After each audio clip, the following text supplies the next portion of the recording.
Madam Monika चुग जी बहुत ही energetic आपकी principal हैं और मेरे प्रिय मित्र सहपाठी आपके स्कूल के डायरेक्टर श्री उमेश चुग जी, हमेशा इनका बड़ा सपोर्ट मिलता है। एक ही फ़ोन पे हमेशा पॉजिटिव रहते हैं और हमेशा जिस काम के लिए इनको कहें, हमेशा जितनी भी गरोंडा में एनजीओज हैं उन सब के लिए तन मन धन से अपने आप को प्रस्तुत करते हैं। ये बहुत बढ़िया बात है। तो मैं पूरी मैनेजमेंट का, एडमिनिस्ट्रेशन का, डायरेक्टर, प्रिंसिपल्स और यहाँ पर मेरे मित्र सुनील जी हैं, हमारे साइकिल क्लब गरोंडा के, अर्जुन साइकिल क्लब के अध्यक्ष हैं, कुलदीप जी हैं, वाइस प्रेसिडेंट है, यहाँ भी वो शायद वाइस प्रिंसिपल हैं आपके यहाँ, और जितने भी आपके टीचर्स हैं और प्यारे बच्चों।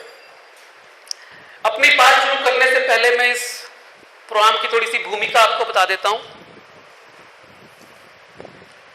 आप जितने लोग यहां पर बैठे हैं, ये फाउंडेशन है, देश के आधार हैं, ठीक है। और आपको पता है कि अगर नींव मजबूत होती है तो मकान या बिल्डिंग बढ़िया और मजबूत बनती है। एक पेड़ जो 20 फीट ऊंचाई पे जाता है, उसको 20 फीट पहले नीचे जाना होता है, उसको अपने जड़ें गहरी करनी होती हैं। आपने कभी देखा है कि एक 20 फीट का पेड़ 2 फुट की जड़ों के सहारे टिक जाए? जितनी ऊंचाई ज्यादा होती है उतनी ही गहराई भी ज्यादा होती है ना। आप सारे यहाँ फिजिक्स के स्टूडेंट, मैथ के स्टूडेंट बैठे होंगे सारे, है ना, 9th 10th 11th 12th बैठी है सारी यहाँ पे। तो आपको पता होगा कि अगर हमें ऊंचाई ज्यादा लेके जानी है तो हमें गहराई भी ज्यादा लेके जानी होती है। तो अगर देश को मजबूत बनाना है, अगर देश को संबल बनाना है, अगर देश को सेल्फ रिलायंट बनाना है, वसुधैव कुटुंबकम, और पूरी दुनिया के अंदर हमें अपना प्रभुत्व दोबारा से स्थापित करना है, जो कभी तक्षशिला और नालंदा के समय में होता था, भारत को विश्व गुरु बनाना है, तो हमें अपने युवाओं को, अपने यूथ को, अपने टीन्स को एम्पावर्ड करना होगा, उसको मजबूत बनाना होगा, ठीक है ना। और आप सब वही हैं। तो मैंने एक सीरीज शुरू की है, एम्पावर्ड टीन्स। एम्पावर्ड टीन्स का अर्थ है कि उन टीन्स को जो देश की फाउंडेशन है, नींव है, आने वाले समय का भविष्य है, उसको मजबूत करना। उसको मजबूत कब कर पाएंगे? जब उनके अंदर हम उन गुणों को रोपित कर पाएंगे जो देश को आगे ले जाने के लिए, समाज को अच्छा बनाने के लिए आवश्यक होते हैं, ठीक है ना। आपको पता है ना कि कभी ऐसा समय होता था कि भारत पूरे विश्व के अंदर एक अलग पहचान रखता था। पूरी दुनिया के स्कॉलर हमारे यहाँ पे आते थे ज्ञान लेने के लिए, लेकिन आज स्थिति बदल गई है। हम दोबारा से उस राह पे अग्रसर हो रहे हैं, लेकिन आज भी हमें वहां पहुंचने में समय लगेगा। और अगर हम चाहते हैं वहां जल्दी पहुंचे और लंबे समय तक वहां पर टिके रहें, तो हमें आधारभूत चीजों पे काम करना पड़ेगा। और हमारी आधारभूत चीजों में सबसे पहले आप लोग हैं, टीन्स। तो ये सीरीज आप लोगों के लिए है। ये जो बात करने वाले हैं ये आप लोगों के लिए, कोई लेक्चर नहीं है, मैं कोई लेक्चर देने नहीं आया, मैं आपसे बात करने आया हूं। और पूरा सेशन इंटरेक्टिव रहेगा, मैं आप लोगों से बात करूंगा पूरे सेशन में, ठीक है। प्रश्न उत्तर होंगे और आपको अच्छा लगेगा। बीच में कुछ कहानियां भी होंगी, कुछ कोट्स भी होंगे, कुछ एग्जाम्पल्स भी होंगे, ठीक है। आपको मजा आएगा क्योंकि बात आपकी होने वाली है, बात उन युवा पीढ़ी की होने वाली है जो इस देश के कर्णधार बनने वाले हैं, ठीक है। कैसे आप दिमाग तेज कर सकते हैं, बड़ी आसान है, वो आप देखें, करेंगे तो आप अपने दिमाग को आइंस्टाइन की तरह से, न्यूटन की तरह से बना सकेंगे, ठीक है। आज हम दूसरा, उसी सीरीज का दूसरा पार्ट आप कह सकते हैं, एपिसोड कह सकते हैं, टॉक कह सकते हैं, कुछ भी आप कह सकते हैं, वो हम कर रहे हैं आपके साथ, और इसका नाम है बिल्डिंग सेल्फ कॉन्फिडेंस। मैं अपनी बात शुरू करता हूं एक प्रश्न से। दुनिया के अंदर सफल होने के लिए, दुनिया के अंदर अपनी एक अलग पहचान बनाने के लिए सबसे ज्यादा जरूरत किस चीज की होती है? आपने हाथ खड़े करना है। 1903 तक ये माना जाता था कि 4 मिनट से कम समय में कोई भी व्यक्ति 1 मील नहीं दौड़ सकता। 1903 से पहले ब्रिटिश ओलंपिक एसोसिएशन ने इस बात को एक बिलीफ बना दिया था, एक हमारे मन के अंदर एक धारणा बना दी थी कि कोई भी व्यक्ति 4 मिनट से पहले 1 मील दौड़ नहीं सकता। 1 मील का मतलब होता है 1.6 किलोमीटर, ठीक है। 5 मील में 8 किलोमीटर होते हैं। लेकिन 1956 के अंदर एक धावक रोगर ब्रिस्टन ने ये बिलीफ सिस्टम तोड़ दिया। उसने 3 मिनट 59 सेकंड के अंदर अपनी 1 मील की दौड़ पूरी कर ली। 53 साल के बाद एक व्यक्ति ने एक ऐसा बिलीफ तोड़ा जो सदियों से हमारे मन के अंदर बैठा हुआ था। और उसके बाद अब तक लगभग 60,000 से ज्यादा लोग, 60, आप कल्पना करके देखिए, 60,000 से ज्यादा लोग 4 मिनट से कम समय में 1 मील की यात्रा पूरी कर चुके हैं, 1 मील की दौड़ पूरी कर चुके हैं। फर्क कहां पड़ा? फर्क किस बात से पड़ा? फर्क इस बात से पड़ा कि हमारा बिलीफ सिस्टम जो बना हुआ था कि हम 4 किलोमीटर 4 मिनट में 1 माइल नहीं दौड़ सकते, वो टूट गया। एक व्यक्ति ने उस बिलीफ सिस्टम को तोड़ दिया। हमारे मन में जो धारणा गहरी जमी हुई थी कि हम नहीं कर सकते, एक व्यक्ति ने वो कर दिया। और उसके बाद 60,000 से ज्यादा लोगों ने पिछले 70 सालों में वो किया। समझे इस बात का मतलब? 2010 के अंदर सचिन तेंदुलकर ने अपने साउथ अफ्रीका दौरे के दौरान डबल सेंचुरी लगाई। शायद 24 फरवरी 2010 की बात है, डबल सेंचुरी पहली बार। उससे पहले कोई व्यक्ति ये सोच नहीं सकता था कि वनडे के अंदर दोहरा शतक लगाया जा सकता है, क्योंकि एक बिलीफ सिस्टम था। हमारे मन के अंदर वो धारणा इतनी दृढ़ और पक्की थी कि कोई व्यक्ति ये सोचने के लिए अपने आप को तैयार नहीं कर पाता था कि ऐसा भी हो सकता है। और उसके बाद फिर तो बहुत सारे लोग, शायद 12, 13, 14 लोग अब तक हो गए होंगे जिन्होंने दोहरा शतक लगाया है। अगले साल ही सहवाग ने, ठीक है ना, फिर उसके बाद रोहित शर्मा ने, इंडियन से ही काफी सारे लोग हो गए। तो ये क्या था? ये एक ऐसी धारणा जो हमारे मन में बहुत लंबे समय तक बनी होती है और कुछ एक व्यक्ति आके तोड़ देता है, तो मन में एक लगन पैदा होती है कि if one can do, I can do. If one can do, I can do. यदि एक व्यक्ति भी कर सकता है तो मैं भी कर सकता हूं। समझे? ये क्या होता है? ये बिलीफ सिस्टम का टूटना है। हमारे बिलीफ जो होते हैं बड़े गहरे होते हैं, वो सबकॉन्शियस माइंड बनाता है हमारे बिलीफ। सबकॉन्शियस माइंड से जो बिलीफ बनते हैं उससे हमारा एटीट्यूड बनता है, और एटीट्यूड से हमारे एक्शन बनते हैं। ये सारी चीजें आपस में जुड़ी हुई है। तो यदि हमें जीवन में कुछ बड़ा करना है तो हमें क्या करना होगा? अपने बिलीफ को तोड़ना होगा, उस मानसिकता को तोड़ना होगा जो हमारे ऊपर डेरा डाले हुए हैं और हमें कुछ बड़ा करने की इजाजत नहीं देती।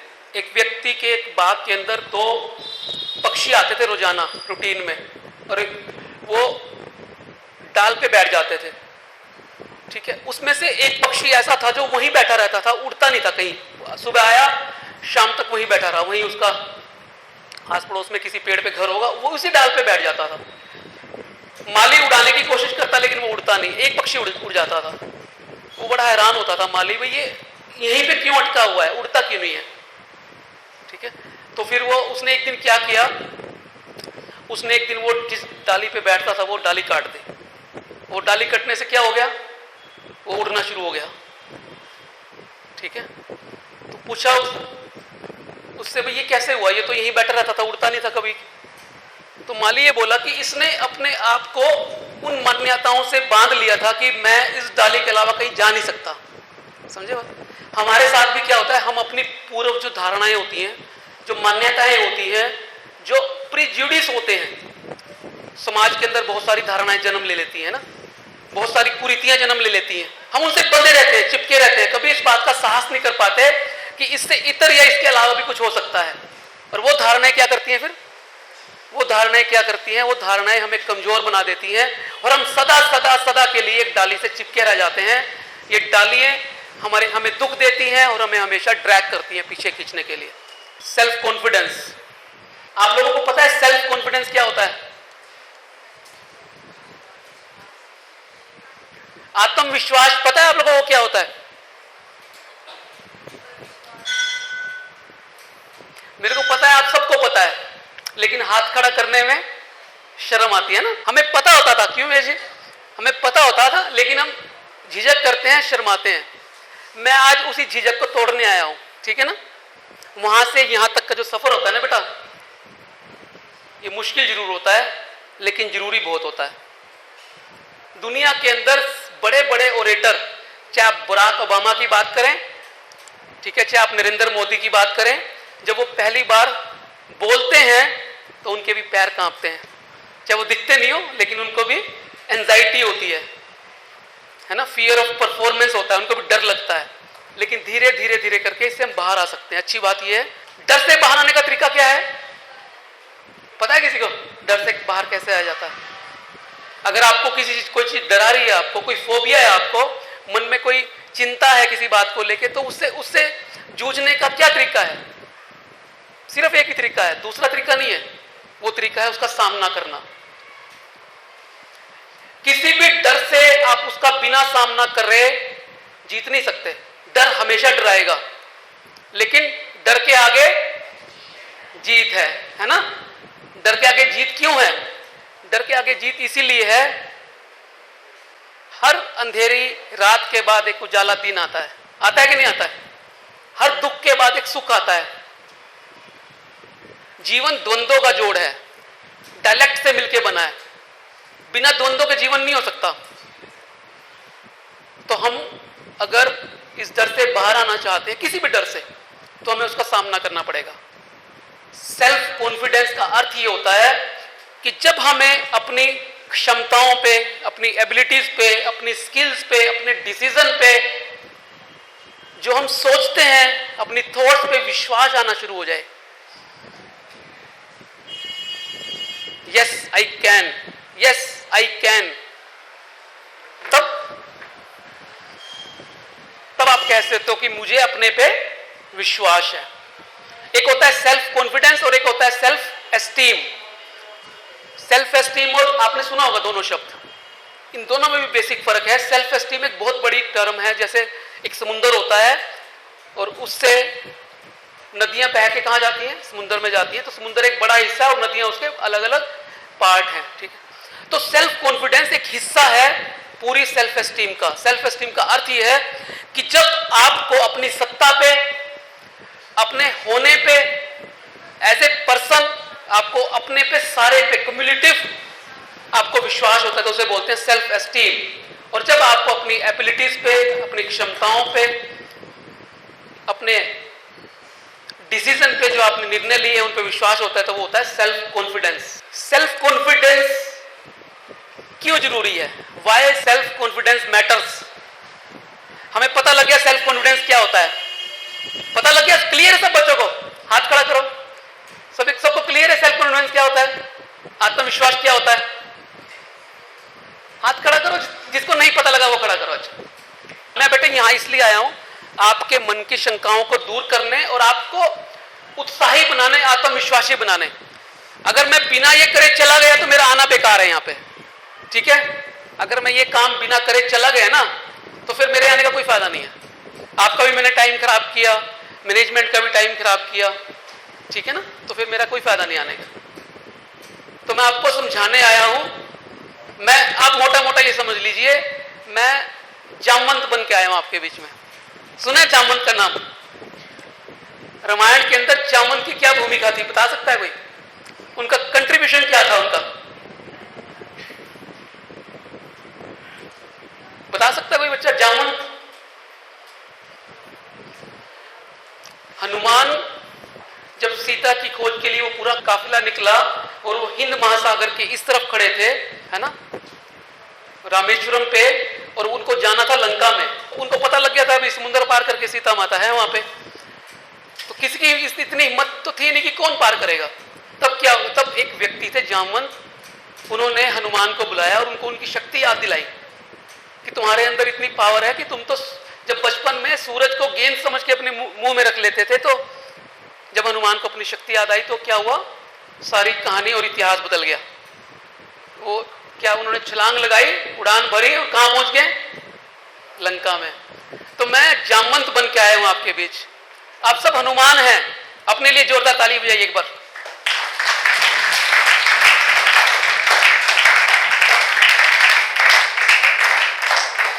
आपके अंदर भगवान ने बहुत सारी क्षमताएं, शक्तियां, ताकत, स्ट्रेंथ दी है, ठीक है ना, उसको भूल बैठे हम बस, समझे बात, उसको भूल बैठे। हर व्यक्ति को ईश्वर ने, नेचर ने, भगवान ने, अल्लाह ने, जो भी आप नाम देना चाहें, उसने एक अलग शक्ति दे के भेजा है। उसे बोलते हैं यूएसपी, यूनिवर्सल सेलिंग पॉइंट। आपके अंदर एक ऐसी क्षमता है जिसे आप समझ लें तो आप बहुत बड़े बड़े काम कर सकते हैं। हनुमान बन सकते हैं। हनुमान है, बन नहीं सकते हैं हनुमान, बस उस शक्ति को हम थोड़ी देर के लिए भूल गए हैं, ठीक है ना, उस शक्ति को आपको याद करना है। तो सेल्फ कॉन्फिडेंस क्यों जरूरी है? सेल्फ कॉन्फिडेंस इसलिए जरूरी है कि सेल्फ कॉन्फिडेंस आपको पहचान दिलाता है। सेल्फ कॉन्फिडेंस आपको पहचान दिलाता है। इसके साथ साथ सेल्फ कॉन्फिडेंस आपको सफल बनाता है। उसके साथ साथ सेल्फ कॉन्फिडेंस आपके स्वास्थ्य की रक्षा करता है, आपको शारीरिक और मानसिक रूप से स्वस्थ बनाता है। अमेरिकन साइकोलॉजी एसोसिएशन में रिसर्च हुई है ये कि जो लोग ज्यादा कॉन्फिडेंट होते हैं, जिनका सेल्फ कॉन्फिडेंस ज्यादा होता है, वो मानसिक और शारीरिक रूप से ज्यादा स्वस्थ होते हैं। उनका मेंटल और फिजिकल हेल्थ ज्यादा बेहतर होता है उन लोगों से जिनका सेल्फ कॉन्फिडेंस और सेल्फ एस्टीम लो होती है, कम होती है। ये रिसर्च हुई है बाकायदा। तो एक बहुत बड़ा पार्ट है आदमी के व्यक्तित्व का सेल्फ कॉन्फिडेंस। वो क्यों मैटर करता है? वो इसलिए मैटर करता है कि वो आपको सफल होने में मदद करता है, वो आपको पहचान दिलाने में मदद करता है, वो आपको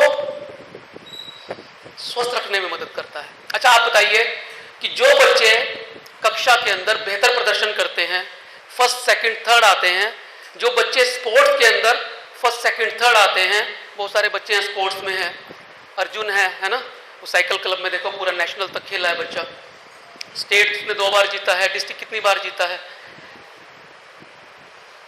यश लड़का एक है, चेस के अंदर चैंपियन रहा है, और भी बच्चे बहुत सारे होंगे, तो एग्जांपल जो मेरे को पता है वो बता रहा हूं। उन बच्चों की एक अलग पहचान बनती है। जो बच्चे क्लास में फर्स्ट सेकंड थर्ड आते हैं, आपने नोट करा है, उनकी एक अलग पहचान बनती है। कराए कि नहीं कराए? कराए नोट आपने? उनको सब टीचर्स को उनके नाम याद होते हैं, है ना? वो क्यों कर पाते हैं? एक स्टडी ये भी हुई है कि जो बच्चे लगातार अच्छा प्रदर्शन करते हैं, उनका मन उनको बार बार वही प्रदर्शन करने की मांग करता है। और आपने ये ध्यान करा होगा, जो बच्चे पुराने स्कूल से 8-10 साल से यहाँ पढ़ रहे होंगे, आपने देखा होगा कि वही 4-5-6 स्टूडेंट हैं जो हमेशा क्लास में बेस्ट परफॉर्म करते हैं। दूसरे बच्चे क्यों नहीं आ पाते?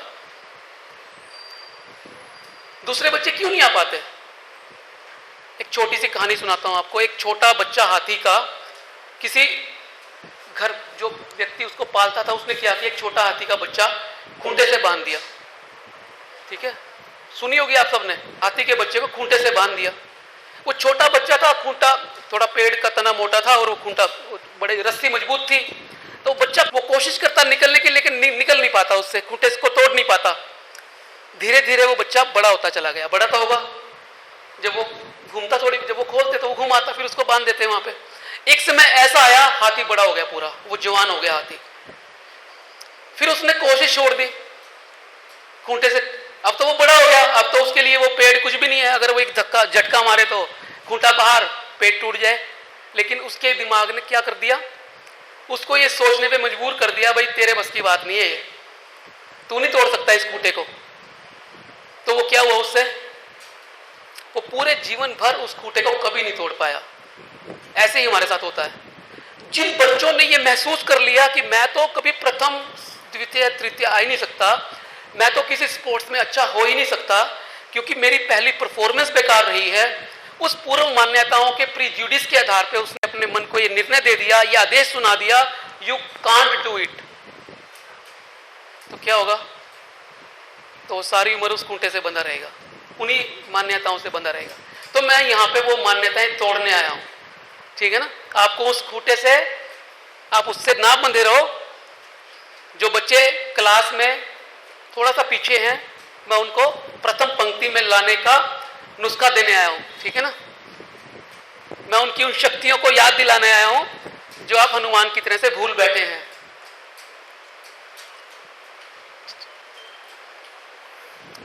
तो वाई कॉन्फिडेंस मैटर्स, कॉन्फिडेंस क्यों जरूरी है? क्योंकि हमें सफलता दिलाता है, सफलता हर तरह की। दूसरा, हमें पहचान दिलाता है, जब आप सफल होंगे तो पहचान आपकी बनेगी। और तीसरा, आपके मानसिक और शारीरिक स्वास्थ्य को अच्छा रखता है। क्या होता है? फिर हमने समझा कि ये क्यों जरूरी है। अब हम बात करेंगे कि कौन से ऐसे कारक हैं, ऐसे फैक्टर्स हैं जो सेल्फ कॉन्फिडेंस पर प्रभाव डालते हैं। किसी का हाई होता है, किसी का लो होता है, किसी की सेल्फ एस्टीम हाई होती है, किसी की लो होती है। क्यों? हर चीज के पीछे कारण होते हैं। ये दुनिया पूरी की पूरी कॉज इफेक्ट थ्योरी से चलती है, कार्य कारण सिद्धांत से चलती है। जो चीज हमें नजर आती है उसके पीछे कोई कारण हमें दिखे या ना दिखे, बिना कारण के वो चीज हो नहीं सकती। दुनिया के अंदर सारे धर्म, दर्शन और विज्ञान इसी एकमात्र सिद्धांत पे कार्य करते हैं कि कार्य कारण नियम, कॉज इफेक्ट थ्योरी, है ना। तो इसके पीछे भी कारण होंगे। किसी व्यक्ति का कॉन्फिडेंस ज्यादा है, किसी व्यक्ति का कॉन्फिडेंस कम है, तो उसमें 3 फैक्टर काम करते हैं, ठीक है।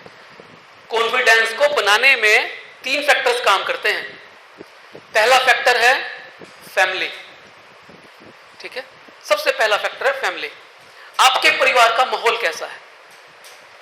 आपको एप्रिसिएशन, आपको थपथपाहट मिलती है या आपको डांट मिलती है? जब आप कोई नया काम करते हो, जब कोई आप कोशिश करते हो आगे बढ़ने की, बेशक गिर भी जाओ तो आपको थपकी मिलती है या आपको डांट मिलती है, ठीक है ना। इसे बोलते हैं सीमेंटिंग। जैसे वो राजमिस्त्री होते हैं ना, मेंसन, वो मकान जब बनाते हैं, ईंटें लगाते हैं, तो वो ईंटें लगाते लगाते साथ साथ क्या करते चलते हैं? सीमेंट लगाते चलते हैं। क्या करते हैं? ध्यान है आपको पता ना? अगर वो सीमेंट ना लगाएं तो क्या होगा? ईंटें गिर जाएंगी, है ना। स्टेबिलिटी के लिए वो सीमेंट लगानी पड़ती है, सीमेंट मजबूती देती है। तो हमारी फैमिली, हमारा परिवार सीमेंटिंग करता है। अगर आपने उसको शाबाशी दे दी तो आपके मन ने ये एक्सेप्ट कर लिया, ये काम करने से मेरे को रिवार्ड मिलता है। अगर उन्होंने आपको डांट दिया, आपको नकार दिया उस बात के लिए, तो आपको जो सीमेंटिंग हुई है वो सीमेंट की बजाय मिट्टी की कर दी उन्होंने, ठीक है ना। मिट्टी की सीमेंट कितनी देर चलेगी? या फिर वो दीवार धीरे धीरे कमजोर हो जाएगी। फिर हमें उससे क्या होगा? हमारा दिमाग इस भाव में आ जाता है कि यार ये काम करने से तेरे को पनिशमेंट मिलती है। रिवार्ड एंड पनिशमेंट वो हमारे दिमाग के अंदर लेयर्स बनाती है। और जब बार बार ये चीजें रिपीट होती चली जाती हैं, बार बार ये चीजें हमारे व्यवहार में हमें सोचने पे मजबूर करती हैं, तो हमारी पर्सनैलिटी का, हमारे व्यक्तित्व का निर्माण होता है, हमारे कॉन्फिडेंस का निर्माण होता है, हमारे बिलीफ सिस्टम मजबूत होते चले जाते हैं उसके अराउंड। जैसे बिलीफ सिस्टम, मैंने वो एग्जांपल दिया था 1903 के ओलंपिक के अंदर, ये धारणा बन गई थी कि कोई भी व्यक्ति 1 माइल 4 मिनट से कम समय में पूरी नहीं कर सकता। लेकिन वो टूटी, वो बिलीफ सिस्टम टूटा। तो ये जो फैमिली का जो सपोर्ट सिस्टम होता है, जो फैमिली का एनवायरनमेंट होता है, वो सीमेंटिंग करता है इस बात की कि हमें रिवार्ड दिया जाए या पनिशमेंट दी जाए, और हमारा दिमाग उस बात को उसी तरह से एक्सेप्ट करता है जैसे सीमेंटिंग की जाती है, ठीक है। दूसरा फैक्टर क्या है? दूसरा फैक्टर है सोसाइटी। सोसाइटी में आपका स्कूल, आपके साथ पढ़ने वाले स्टूडेंट्स, आपके टीचर्स, या समाज में बाहर मिलने वाले दोस्त और लोग। जब आपके किसी काम के लिए आपकी तारीफ करी जाती है या आपके किसी काम के लिए आपको डांटा जाता है, तो वहां भी सीमेंटिंग होती है। आपके पीयर ग्रुप होते हैं, आपके 5, 7, 10 जो खास दोस्त होते हैं उसे पीयर ग्रुप बोलते हैं ना। जो आपका पीयर ग्रुप है, जो आपके साथ रहने वाले लोग हैं, आपके टीचर्स हैं, सोसाइटी के लोग हैं, वो भी वही काम करते हैं जो फैमिली करती है। तो उससे भी आपका कॉन्फिडेंस कम होता है और धीरे धीरे वो कम होता चला जाता है। बढ़ता है तो धीरे धीरे वो बढ़ता चला जाता है, बार बार सीमेंटिंग होती है। और तीसरा क्या है? पर्सनल एक्सपीरियंसेस, जो आपके अपने व्यक्तिगत अनुभव है, जो आपके अपने व्यक्तिगत अनुभव हैं। कोई बच्चा लगातार, जैसे मैंने पहले एग्जांपल दिया, कोई बच्चा लगातार फर्स्ट आ गया या किसी गेम में आगे निकल गया, या म्यूजिक के अंदर कोई बच्चा बहुत अच्छा है और उसको एप्रिसिएशन मिलती है, तो फिर धीरे धीरे करके वो उस चीज में और बेहतर होता चला जाता है। और जब उसको डांट मिलती है किसी काम के लिए, तो फिर वहां भी सीमेंटिंग होती है, अपना मन सीमेंटिंग करता है। तब धीरे धीरे करके आपका सेल्फ कॉन्फिडेंस कम या ज्यादा होता चला जाता है। तो 3 फैक्टर्स जो होते हैं वो हमारे सेल्फ कॉन्फिडेंस और सेल्फ एस्टीम को प्रभावित करते हैं। पहला फैमिली, दूसरा समाज, और तीसरा हम खुद, हमारे पर्सनल अनुभव, व्यक्तिगत अनुभव। होता है ना आपके साथ भी ऐसा, जब कहते हैं घर वाले अच्छा कर रहा है, आपका कॉन्फिडेंस बढ़ जाता है। हमने जान लिया कि सेल्फ कॉन्फिडेंस क्या होता है, उसका प्रभाव है, क्यों होना चाहिए, वो फैक्टर्स कौन कौन से हैं जो उसको निर्धारित करते हैं। अब हम सबसे इंपॉर्टेंट चीज पे बात करने वाले हैं, सबने बड़े ध्यान से सुननी है कि जब हमें पता लग गया कि सेल्फ कॉन्फिडेंस एक बहुत जरूरी चीज है जो हमें बढ़ानी है, तब हम बात करेंगे बिल्डिंग सेल्फ कॉन्फिडेंस। कैसे बढ़ाएं इसको? अच्छी बात यह है इसको बढ़ाया जा सकता है। क्या अच्छी बात है? इसको जोरदार तालियां बजाएं सभी।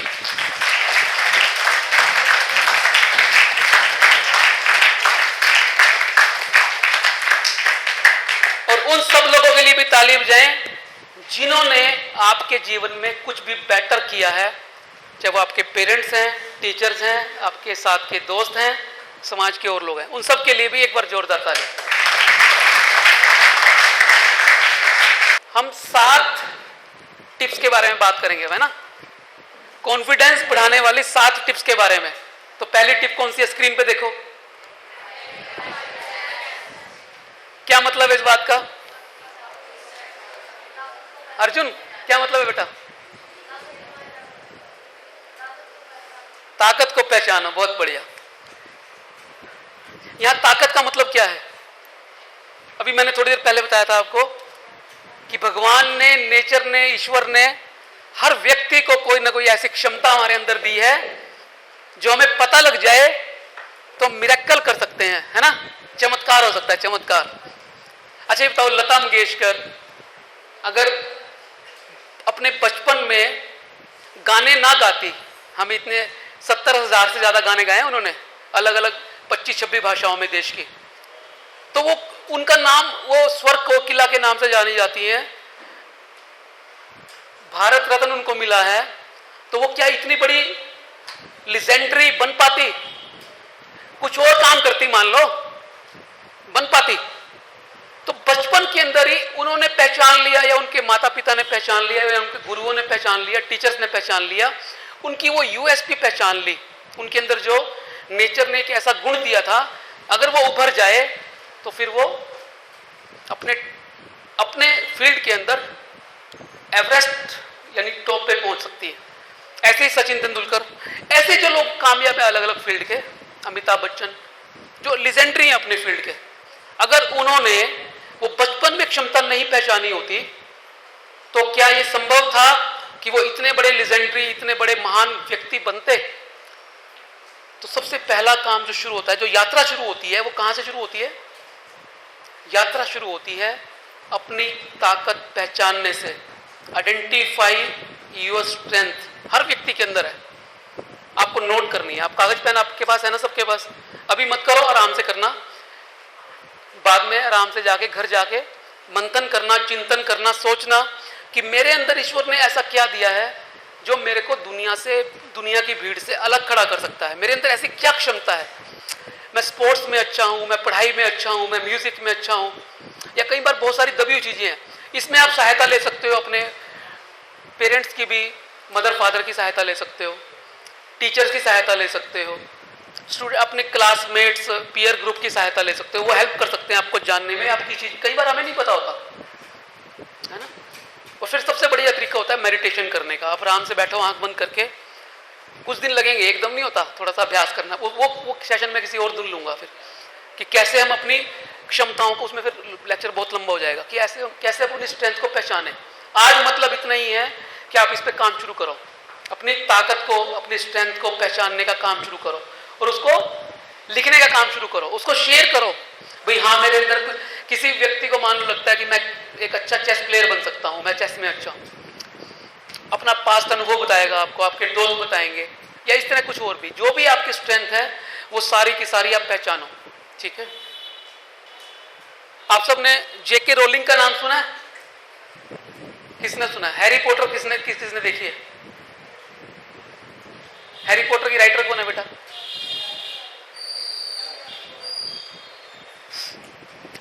जेके रोलिंग विदेशी महिला है, यूरोप की। उनके हस्बैंड की डेथ होने के बाद 40 साल से ऊपर की वो महिला थी। उनको पता था कि मेरे को लिखना अच्छा लगता है।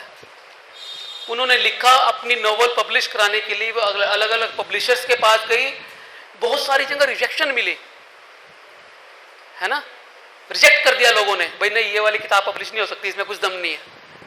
लेकिन आत्मविश्वास था मन के अंदर, ठीक है ना, सेल्फ कॉन्फिडेंस था, भाई नहीं मेरी किताब में दम है। एक पब्लिशर ने इतनी बड़ी रॉयल्टी ऑफर कर दी उनको एक किताब के लिए, और फिर उनकी देखो कितनी बड़ी सीरीज भाई पूरी दुनिया के अंदर फेमस होगी वो, और या फिर ऐसा कोई बच्चा नहीं हो जिसने वो देखी ना हो, सबने देखी होगी लगभग। ठीक है, माइकल ग्लैडवेल एक बहुत बड़े लेखक हुए हैं जिन्होंने एक किताब लिखी आउटलायर्स। वो अपनी किताब के अंदर एक रूल देते हैं, 10,000 आवर रूल, 10,000 घंटे का नियम। आप अपनी स्ट्रेंथ को पहचान लो, आप किस चीज में अच्छे हो, उसके बाद आप लग जाओ, और 10,000 घंटे यदि आपने उस पर काम कर लिया तो दुनिया की कोई ताकत आपको रोक नहीं सकती उस फील्ड में बादशाह बनने से। सीरियसनेस के साथ करना है, पूरे जुनून लगन मेहनत के साथ करना है। 10,000 घंटे का नियम है ये। आपने वो सुना होगा ना, एक कोट है, Rome was not built in a day. Rome एक दिन में नहीं बना था। रोम का मतलब एक संस्कृति है ना, रोम एक शहर का नाम भी है, लेकिन संस्कृति का, यहां हम संस्कृति की बात कर रहे हैं। किसी भी आइडिया को, संस्कृति को डेवलप होने में सहस्त्राब्दियां लगती हैं, हजारों वर्ष लगते हैं। म्यूजिक में, स्पोर्ट्स में, एकेडमिक्स में, सब चीजों में रिसर्च हुई है कि if you can devote 10,000 hours in your field, जिसको आप पसंद करते हो, यू कैन डू एक्सेल। आपको 10,000 घंटे डिवोट करने हैं। 10,000 घंटे का मतलब क्या हुआ? मान लो एक दिन में आप 3 घंटे लगाते हो, एक साल में कितने घंटे हो गए? मान लो किसी को हारमोनियम अच्छा सीखना है, 3 घंटे रोज लगाए, एक साल में कितने हो गए? 1,000 घंटे। और 10 साल में कितने हो गए?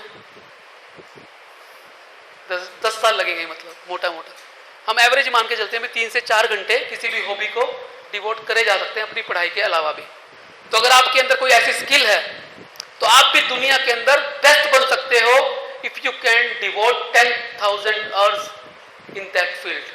ठीक है, 10,000 घंटे का नियम समझ आ गया? तो आपने पहला काम क्या करना है? आइडेंटिफाई योर स्ट्रेंथ, और फिर उस पर 10,000 घंटे देने हैं। ठीक, think out of the box. कौन बताएगा बच्चा इसका मतलब क्या है?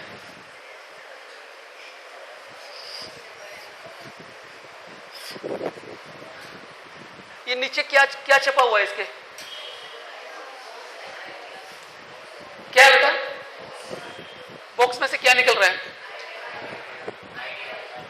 आइडिया। थॉमस एल्वा एडिसन का नाम किसने सुना है? बल्ब की इन्वेंशन किसने की थी? बल्ब जो बना, ये जो लाइट हम देख रहे हैं, है ना, इसकी इन्वेंशन किसने की थी? थॉमस एल्वा एडिसन एक अमेरिका के साइंटिस्ट थे।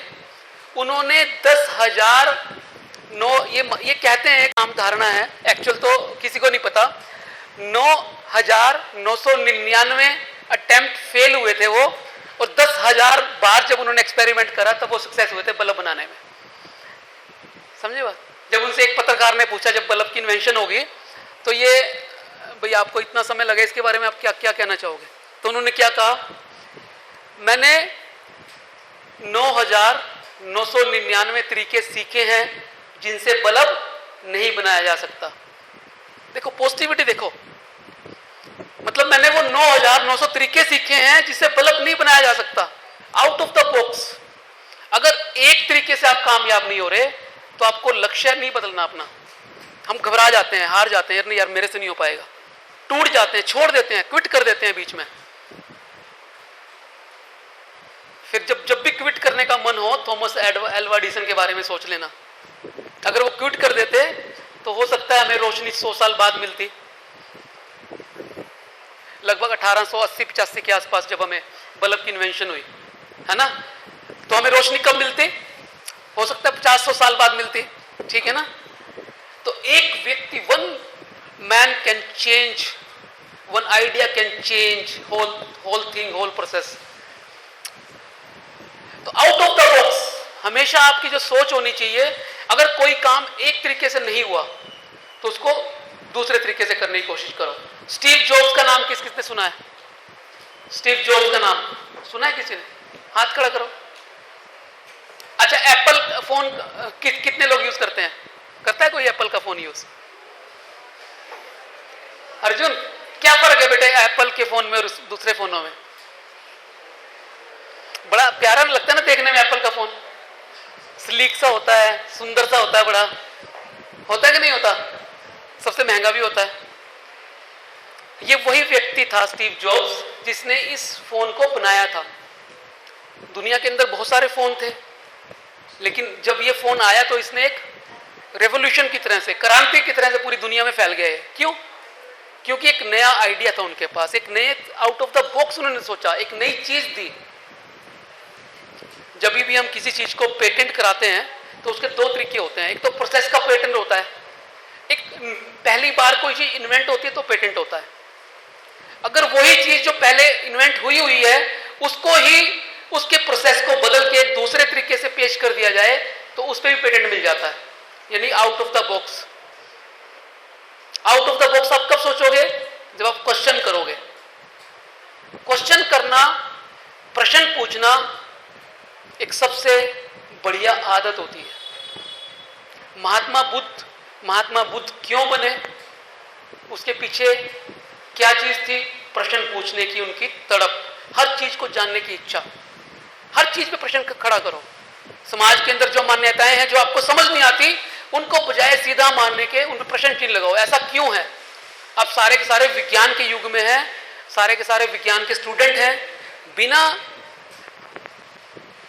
जाने मानना नहीं है, पहले जानना है फिर मानना है। इसके पीछे क्या विज्ञान काम करता है, क्या लॉजिक काम करता है, रेशनल होना आपने। धर्म के अंदर कुरीतियां तभी आती हैं जब हम रेशनल होना भूल जाते हैं, जब हम प्रश्न करना भूल जाते हैं, तभी समाज विकृत होना शुरू होता है। तो आपने आउट ऑफ द बॉक्स सोचना है, जो सारे सोच रहे हैं उस भीड़ से अलग हट के सोचना है, ठीक है? तभी आप दुनिया को कोई नई चीज दे पाओगे। क्रिएटिव बनना है, क्रिटिकल थिंकिंग से सोचना है। तीसरी टिप क्या है? Power of affirmations. एफर्मेशंस पता है आपको क्या होता है? एफर्मेशंस वो अच्छे विचार होते हैं, वो अच्छी बातें होती हैं, वो अच्छे वाक्य होते हैं जिन्हें आप बार बार दोहराते हैं। एक बहुत बड़े लेखक हुए हैं जिन्होंने किताब लिखी, the power of subconscious mind, Joseph Murphy नाम के, बहुत ही फेमस बुक है, बच्चों को जरूर पढ़नी चाहिए। मैं हमेशा अपनी टॉक में ये किताब बच्चों को जरूर बताता हूं। The power of subconscious mind. हमारे दिमाग के दो हिस्से होते हैं, ऊपर का हिस्सा होता है कॉन्शियस और नीचे का हिस्सा होता है सबकॉन्शियस।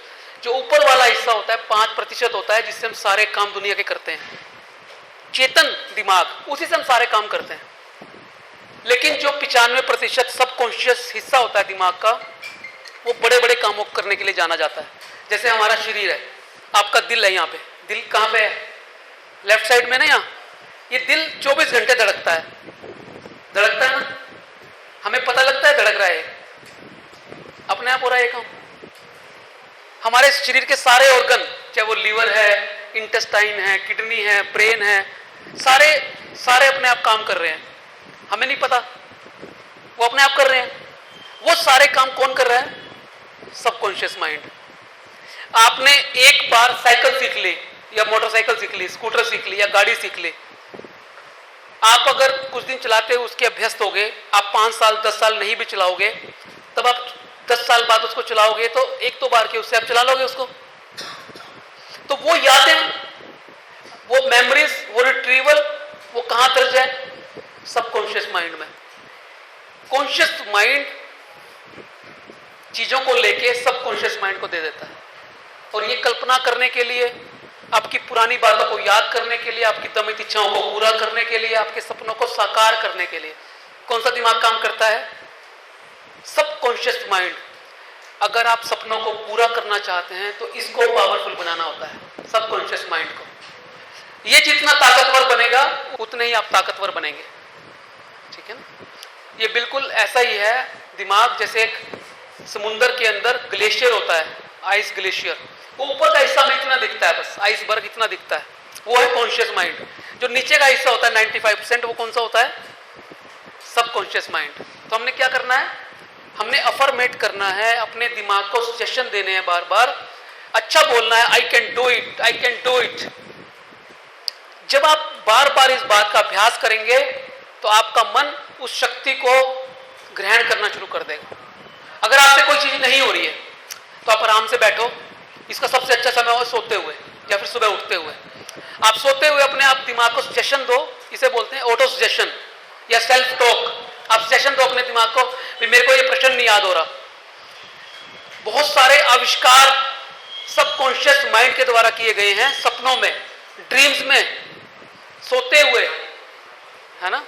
रोटेंजन, आपने एक साइंटिस्ट का नाम सुना होगा जिसने एक्सरे की खोज की थी। बेंजीन का स्ट्रक्चर, आपने जो लोग साइंस के स्टूडेंट होंगे बेंजीन का स्ट्रक्चर पढ़ा होगा ना। बेंजीन का स्ट्रक्चर क्या होता है? हेक्सागोनल होता है ना, या कैसे होता है? हेक्सागोनल। उसकी जिस साइंटिस्ट ने उसकी खोज की थी उसको सपने में दिखा था, वो काम करते करते सो गया, उसको समझ नहीं आ रहा था कि ये बेंजीन का स्ट्रक्चर होता कैसे है, क्योंकि उससे पहले कोई स्ट्रक्चर हेक्सागोनल होता ही नहीं था। तो उसको सपने में नजर आया कि 6 सांप एक दूसरे की पूंछ पकड़े हुए हैं। समझे बात आप? 6 सांप एक दूसरे की पूंछ पकड़े हुए हैं। तो उससे उसको आइडिया आया भाई हाँ, ये एक out of the box thinking हो सकती है कि बेंजीन का स्ट्रक्चर हेक्सागोनल भी हो सकता है। तो ये पावर है सबकॉन्शियस माइंड की, ये पावर है अफर्मेशन की। अगर आपको कोई चीज याद नहीं हो रही, आप कोई चीज और बेहतर करना चाहते हैं, तो आप अपने आप को अच्छे सुझाव दो, सेल्फ टॉक करो और उसको विजुअलाइज होता भी देखो, ठीक है। Do thing you enjoy. चौथी टिप क्या है? अब हम 4 टिप पे पहुंच गए हैं, आगे की टिप जल्दी जल्दी करेंगे। चौथी टिप का अर्थ ये है कि आप वही चीज करो, उस चीज में ज्यादा अपने आप को डिवोट करो जो आपको करना अच्छा लगता है। जब आप किसी चीज का अभ्यास बार बार करते हो, स्पेशली उस चीज का जिसके लिए आप नेचर ने बनाए हो, क्योंकि आपने अब आइडेंटिफाई कर ली है पहले टिप के अंदर अपनी स्ट्रेंथ, अब आपको उस काम को बार बार करना है जो आपको करना अच्छा लगता है। उससे आपका दिमाग डोपामिन ज्यादा रिलीज करेगा, हैप्पी हार्मोन ज्यादा रिलीज करेगा और आप और बेहतर और बेहतर और बेहतर होते चले जाओगे। यानी आपको 10,000 घंटे डिवोट करने हैं। समझे बात? Surround with positive people. अच्छा, ये लोग कितने लोग मानते हैं कि संगति का असर होता है? अच्छी संगति अच्छा आदमी, बुरी संगति बुरा आदमी। कितने लोग मानते हैं? हाथ खड़ा करो एक बार। एक बुरे आदमी की संगत में कोई व्यक्ति अच्छा रह सकता है? हाँ, रह सकता है क्या? तो आपको पॉजिटिव लोगों के साथ रहना है अगर आप चाहते हो। ये रिसर्च बहुत रिसर्च हुई है इस पे। अगर किसी व्यक्ति को के बारे में जानना हो तो सबसे बढ़िया तरीका पता क्या होता है? आपका नाम क्या है? अमृत। अगर अमृत के बारे में जानना हो तो आप ये जान लो कि जो 5 लोग अमृत के साथ रहते हैं वो कैसे हैं। एक मोटा मोटा आपको आइडिया हो जाएगा अमृत कैसा है। समझे? ये कुछ ऐसा नहीं लग रहा जैसे मैथ की थ्योरम पढ़ा रहा हूं मैं, है ना। अगर आपको एक व्यक्ति के बारे में जानना हो तो उसका सबसे आसान तरीका यह है कि वो जिन लोगों के साथ रहता है उनको आप जान लो। आमतौर पे व्यक्ति उन्हीं 5 लोगों जैसा होता है जिनके साथ वो ज्यादा से ज्यादा समय व्यतीत करता है। महाभारत एक हमारा महाकाव्य है, वो किन लोगों ने देखा या पढ़ा है? महाभारत देखें, उसमें एक कैरेक्टर थे शल्य, सुना है नाम? नकुल सहदेव का नाम सुना है? नकुल सहदेव कौन थे? नकुल सहदेव पांडव थे, छोटे वाले पांडव थे ना। उन पांडु के पुत्र थे वो। पांडु की 2 पत्नियां थी। कौन कौन सी थी? कुंती और माद्री। कुंती के 3 बच्चे थे बड़े वाले, युधिष्ठिर, भीम, अर्जुन। और नकुल और सहदेव किसके थे? माद्री के। ठीक है। तो माद्री के मामा का नाम था शल्य, माद्री के भाई का नाम, नकुल सहदेव के मामा का नाम था शल्य। शल्य वो माद्र देश के राजा थे वो।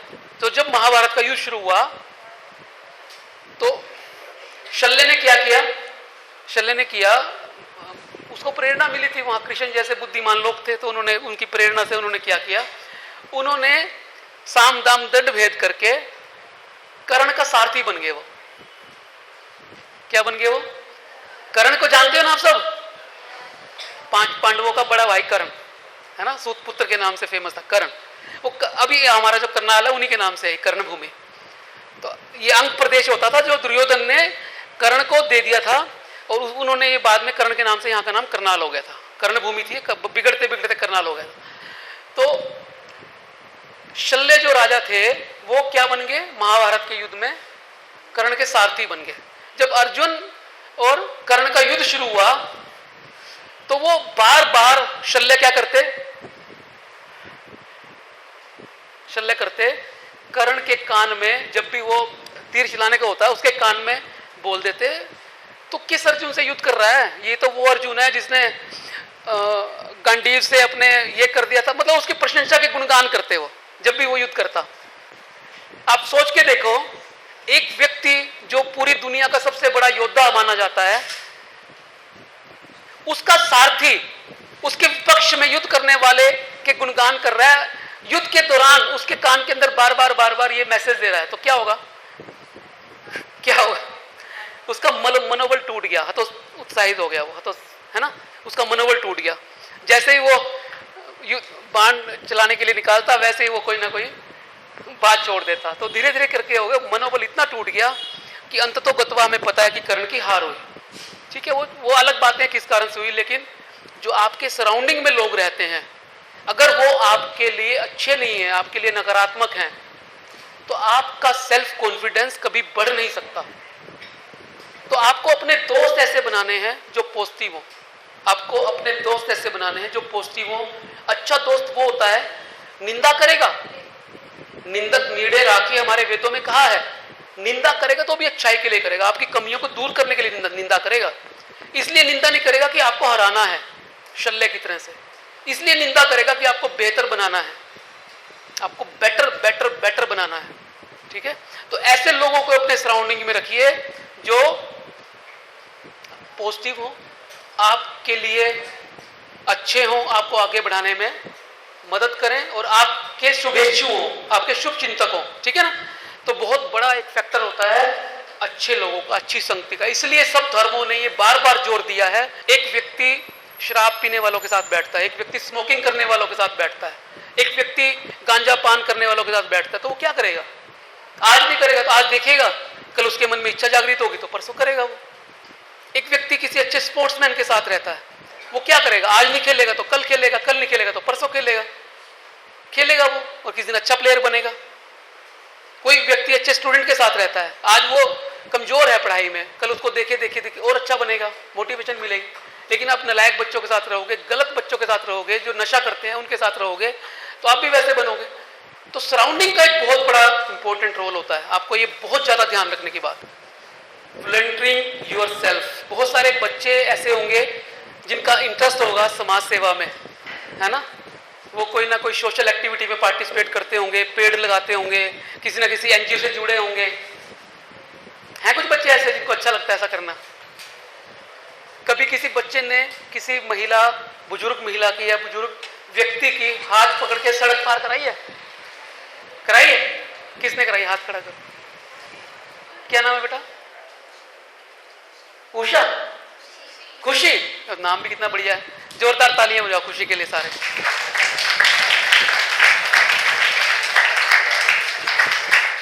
जब आपने उनको पार कराया तो आपको कैसा लगा?